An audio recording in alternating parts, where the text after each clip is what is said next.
An 80-year-old male presents with diffuse, severe bone pain in his legs, swelling in his knees, and finger clubbing. I am showing you radiographs of the legs, a whole body bone scan, and a chest radiograph. Please describe the findings. The leg radiographs demonstrate thin, linear, symmetric periosteal new bone formation along the diaphyses of the femurs and tibias. The bone scan reveals symmetric, linear cortical uptake in the lower extremities, while the chest radiograph shows a large upper lobe mass. What is your primary diagnostic concern? The findings of symmetric periostitis in the long bones, combined with a large lung mass, are diagnostic of secondary hypertrophic osteoarthropathy secondary to primary lung cancer. What is the classic clinical triad of hypertrophic osteoarthropathy? The clinical triad consists of digital clubbing, symmetric periostitis of the long bones, and arthritis or arthralgias of the adjacent joints. What percentage of cases are secondary, and what is the most common underlying cause?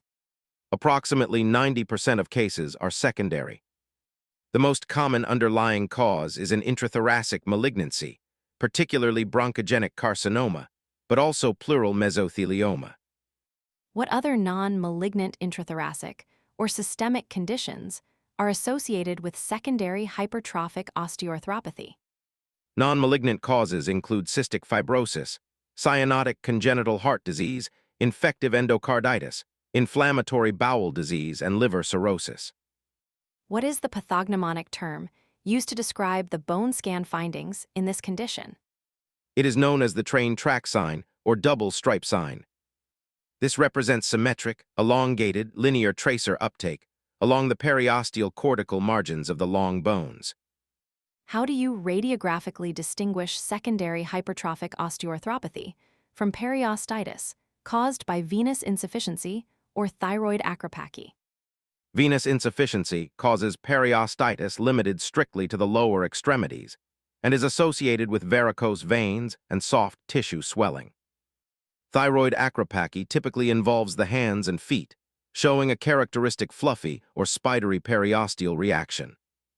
Finally, what are your clinical management recommendations? I recommend urgent staging and treatment of the underlying lung cancer.